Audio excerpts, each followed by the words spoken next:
هن لباس لكم وأنتم لباس لهن، وہ تمہارے لیے لباس ہیں اور تم ان کے لیے۔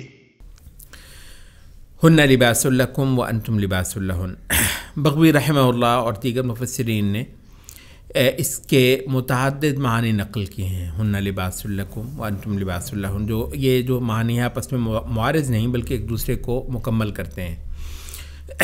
ایک یہ کہ عورتیں تمہارا پردہ اور تم ان کا پردہ، یہ اس کا لفظی مطلب بھی ہے، یعنی مرد اور عورت کے آپس میں کوئی اوٹ نہیں، بقیہ دنیا سے البتہ دونوں نے ایک دوسرے کو ڈھانپ دیا۔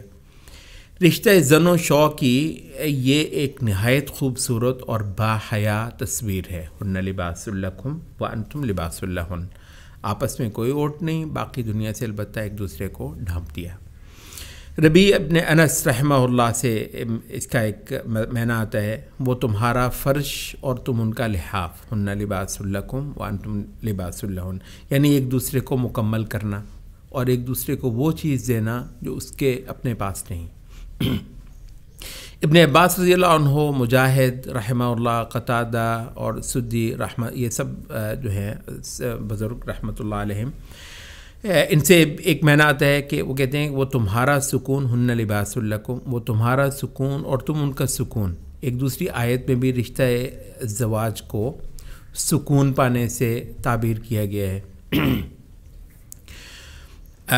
خوب جان لو، یہ یہاں ایک مبحث جو ہے اس کا بہت بڑا اہم تعلق ہے۔ بیاہ جو ہے، بیاہ نکاح شادی، بیاہ یہ انبیاء کی سنت ہے اور شروع دن سے خدا پرستوں کا زمین میں دستور چلایا ہے۔ یہ وجود انسانی کی بقا ہے، مقاصد فطرت کی نگہبانی ہے۔ سوسائٹی نامی جو کوئی چیز ہے اس کی عمارت، اس عمارت کا حجر اساس ہے، عفت اور پاکیزگی کا ذریعہ ہے، سرگرمی روزگار کا محرک اور تمدن کی بنیاد۔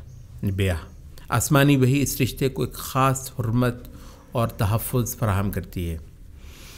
تہذیب جدید میں بیاہ کو چوٹوں اور پھپتیوں کا موضوع بنانا، شادی کو مصیبتوں کا گھر بنا کر پیش کرنا اور اس کے مقابلے پر، شادی کے مقابلے پر رومانس یعنی بدکاری کا پورا ایک تقدس قائم کروانا اور اسی پر اپنے سارے شعری اور نثری ادب کی بنیاد رکھنا جنود ابلیس کا یہ مرغوب مشغلہ ہے۔ شیطان کہیں پر دینداری کے رنگ میں لوگوں کو اس رشتہ نکاح سے برگشتہ کرواتا ہے تو کہیں مادیت اور لذت پرستی کی ڈالی پر چڑھا کر اس کے لیے یعنی نکاح کے لیے ناگواری پیدا کرواتا ہے۔ چنانچہ تم دیکھتے ہو کہ قرآن نے صیام کی راتوں میں خاوند بیوی کے مخصوص تعلق کو حلال ٹھہرا دینے اور اسے کھانے پینے کے ساتھ ذکر کر دینے پر اتنی بات پر اکتفا نہیں کیا، بلکہ اوامر اور نواہی کے سیاق کو تھوڑا موقوف کر کے اس جملے کا ایک باقاعدہ اضافہ کیا، ہن لباس لکم وانتم لباس لہن۔ اسلامی تشریعات کی روح کو سمجھانے اور انسان کی ساخت کے ساتھ اس دین کی موزونیت جو ہے نا، کمپیٹیبلٹی اس دین کی انسانی فطرت کے ساتھ اور اس کی نتیجہ خیزی جو ہے، اس کو واضح کرنے میں یہ ایک جملہ ایک عظیم الشان مبحث کی بنیاد رکھتا ہے، یہ ہن لباس لکم وانتم لباس لہن۔